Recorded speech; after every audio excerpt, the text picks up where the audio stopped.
You're listening to Supervision with a Vision, where we discuss all things supervision.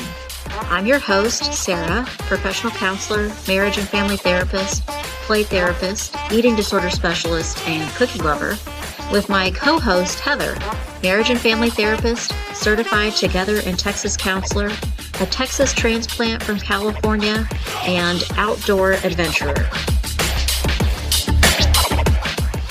Hi, welcome to Supervision with a Vision. This week, Heather and I are talking about the impact of our expectations on our learning. This week, we read How Expectations Can Lead to Frustration and Misery in Sports, published in Psychology Today, 2023. Heather, I think there's so many ways that we can think about how expectations play a role in the process of learning. But the first point that the article makes is that what impact pressure to perform has on learning. Right. I think especially for brand new supervisees that are coming out and like eager to get started, they also, and I think it comes from multiple sources. There's an internal, like, I have to do this right kind of scenario. Yeah. But there's also an external literal clock counting now of you getting your hours done in a certain time frame. Oh, yes. And then that's an expectation. And then also an expectation of kind of the mental health community, like, you're going to do this and you're going to do it well because you did all the things, right? You studied, you passed an exam. Like, can you tell me more about that? I don't know if I've ever thought that or felt that. So you're saying other mental health providers or mental health systems have an expectation of supervisees? So I recently had a supervisee that was working in a hospital setting, and they literally changed how she was treated and what was expected for her the second she passed her exam. Like, oh, you're done. Here you go. Yeah. Here's all the clients. Well, I mean, I can see that to some degree because it may be, well, not really that milestone, but there are milestones that then signify you can do different things. Right. I guess. I think it's interesting that as a culture sometimes in the mental health world, there are these expectations, but they're not spoken of. We wouldn't ever say that. We wouldn't be hurtful or say it to somebody. What about, I'm trying to think, maybe like a credential. You get a credential and then you are the expert. Right. But not really. Right. You just have a little star on your chest that says, you have this. Yeah. But certainly there are other people with the same credential that have far more expertise than you do. Absolutely. So maybe like someone with the exact same credential, but they've held it for like 20 years. Right. It means something completely different. They're they're not on the same level. Right. But our system treats them the same. Mm-hmm. Okay. I love that you say the time limit, that time frame idea, that in Texas, we're required to get a certain number of hours in a minimum of 18 months. Right. But so many people think that that's the deadline, or they feel like that's a deadline, like looming. Right. They're applying that as a deadline and not a minimum. Mm-hmm. So according to the rules, you could take up to 5 years. I was gonna say right. So there's a long time. Right. Yeah. There is an upside to that time limit, but it's not 18 months. But people think they put that pressure on themselves to complete all of that in 18 months. But it's enough hours that to complete it in 18 months, you're actually working a part-time job and a full-time job at the same time. And by the way, also fit in your supervision to that. Mm-hmm. And you'd have to double up your supervision weekly because 18 months isn't actually long enough to catch all the clients coming in, like for supervision wise. Like if you were meeting with somebody every week, I don't remember how many weeks that is. I'm not good at math. But it's not enough. It doesn't hit the supervision requirement unless you've met. That's only marriage and family requirement. Yes. But sometimes you can't meet all the other requirements in that 18 months if you're condensing it that much. Some people really hold themselves to that. The other systems are not. Right. Employers wouldn't expect that you could do that in 18 months. Or you're saying supervisors wouldn't expect that you can do that in 18 months. I mean, actually, please don't. Yeah. Yeah. I think, it's like, what is the saying? Something about diminishing return. If you do it so quickly, you're not getting as much out of it as you would if you let it stretch just a little bit longer. Exactly. What would you, if the minimum is 18 months, what would you say most of your supervisees take to accomplish that goal? I have had everything. I had one that finished in 20 months. I've had one that took had a baby in the middle and took time off and got an extension and took 6 years. Yeah. So I think that I've had everything in between, but I would say my average is about 2 to 2.5. Yep, me too. It's right in there. Yeah. If people are right on track and nothing unusual happens, about 2 years, a little more. Right. Huh. The other thing you said was their own expectation to hurry up and know things, do things. I think they're looking. You don't get paid as much when you're still in that intern time. I think that you have goals of whether you wanted to be in private practice or whether you wanted to be in a certain, I don't know, specialty or something. I was thinking, I don't know if it's at, or it is not as concrete as the deadline, 18 months or perceived deadline. But the idea that they should be good at this by now. I feel like I've actually heard a lot of people say I should be good at this by now. And it reminds me of having taught diagnosis classes and that they want to get the right answer. Right. And no matter how many times I try and explain or impress upon them that there's not necessarily a correct answer, that it's about the thought process and thinking through your decision making. Man, young students really, really get stuck on, but what's the right answer? Right. What is the answer?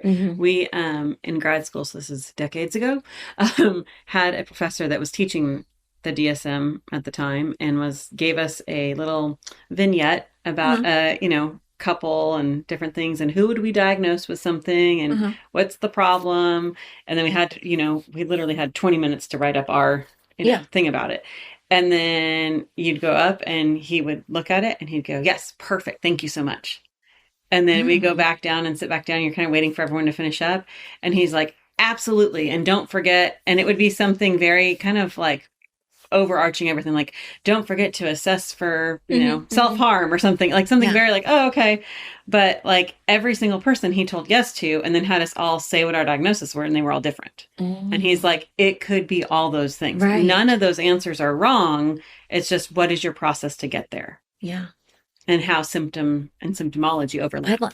You said perfect, and I thought that, again, teaching. Right. When I come across a student or a supervisee, maybe someone who's finished school, and their real focus is perfectionism, I think being a counselor you just can't be that is really hard on a counselor, because no one's going to give you the stamp perfect. Right. And you're not going to feel that yourself. You're going to have days where you think, oh, that was a great session. And you're also going to have times where you think, that was a real dud of a session. I don't know what happened. That just felt funny. If your goal is perfectionism, it's going to be a really frustrating career path. Right. And then meeting those expectations, you won't always know what they are. Right. So that's the next point, actually. Over focus on outcomes and how frustrating that is. Right. You were talking about a work setting and their expectations. I think that because just the nature of an organization, they need some kind of outcome to look at or measure. And that can become frustrating for clients, or not clients, but counselors. But also the idea that you fix people or you do a good job with people. I remember working at a hospital, and someone said to me, well, your families get better, or the families you work, and I have never thought of it that way. Right. You didn't put those words behind it. Yeah. And I even reflecting back and trying to think about it, do my families get better? I thought, I don't really know, because I've never tried to measure that or count that. But I thought, cool. Right. If that's the thought. If somebody else thinks that, that's kind of cool. But it had never occurred to me to try and measure that somehow. What do you think is a reasonable measure or outcome for a counselor? Stay with us. We'll be right back. Hey, quick question for you. Are you someone who wants to be fit, healthy, and happy? And what if I told you you could get your dream body by simply just listening to a podcast? I'm Josh. And I'm KG, and we're the hosts of the Fit, Healthy, and Happy podcast. Listen, we get it. Fitness isn't easy. Carbs, no carbs. Just stop, okay? It doesn't have to be that complicated. And that's why we made this podcast. We get straight to the facts so you can become your best you. So the way to check us out is click the link in the show notes or search Fit, Healthy, and Happy podcast on any of the major podcast platforms. We'll see you soon. What would be a good thing to measure? I don't know that I tracked. Oh, you and I were just talking about this just in our own practices before we started recording.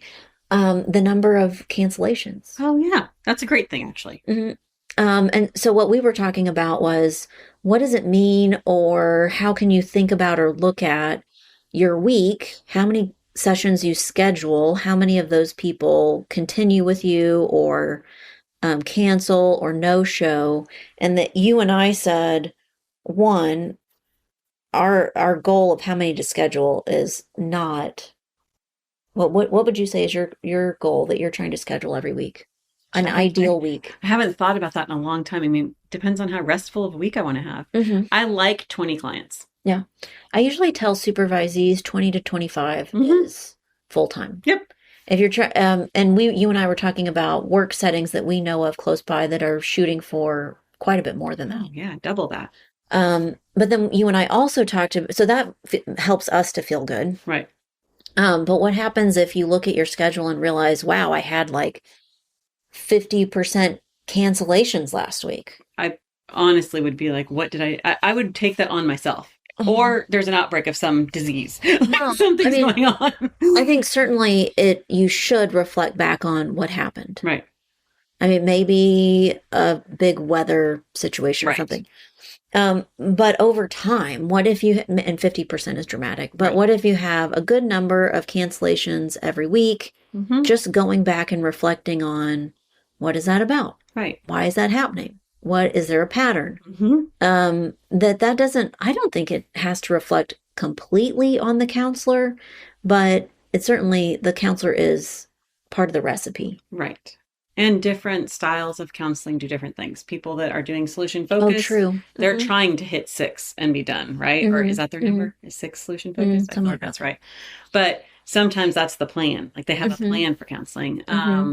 Sometimes I think it's or you and I talked about it's more nuanced than that. Just did they cancel or did they come? Because you and I talked about, well, a good example is I know a counselor that works with chronic pain. Oh yeah. They have a lot of cancellations. I bet they do. Because all of their clients have health concerns. But I think the difference in that one, the nuanced part of that is if those people are communicating with you, if they're missing, but they email or call and say, we're in the ER. Yeah, so sorry, you're not going to make it. We're planning on next week. That's different than just completely ghosting you or completely not communicating. Right. But then it feels like if those people are still connected to you and communicating, that they're engaged in the process. Yes. And I think the ones that you would be concerned about if you were just measuring outcomes are the ones that either no show, no call, nothing, like they just disappear. Or if they're like, we'll get back to you when we need to see you again. And it's not necessarily in the plan of therapy. It just kind of abruptly comes at the end. So getting totally focused on just the outcome probably isn't that productive, but taking a deeper look. Right.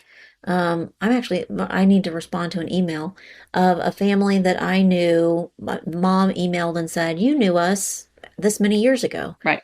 And we didn't see you that many times. And I went back and looked in the records and I only saw them a handful of times. And they were working on a very limited goal. But she emailed back and said, we haven't seen you in this many years and we saw you for this reason a long time ago. But we're going through this different transition and we thought it would be helpful. Right.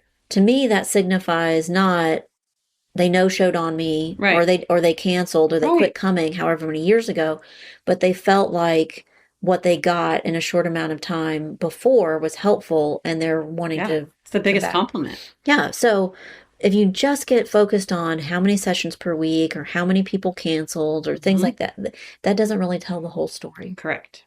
So maybe part of our job is helping new counselors go through the thought process and think about, well, what do I consider? Right. Or what's part of the story here that explains the number?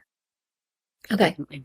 The final point in our article was managing expectations of others. I feel like we've talked about this kind of throughout our episode today.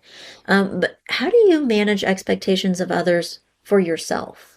So for myself, I try and consider, like for in a client level, what is the client wanting out of this? Even if I can see that maybe their goal is something that is fine, but I know that if they actually dug a little deeper or went a little farther, they might get there. But if they just want to conquer that goal, like the surface level, they're not ready to go Yeah. deep, then I have to pull myself back a little bit and go, Okay. their idea is this. So a specific example of that might be if you're talking to a college age student and they came in and said, I want to work on time management study skills. Right. And the more you get to know them, what you'd really like to address with them is that, plus that they're putting a lot of pressure on themselves to be perfectionistic. Right. But they go, no, I'm just here for study Right. management, I just time want to do management, this. I need time management. Yeah. And maybe, so you adjust your expectation and think, they didn't come to address this global picture.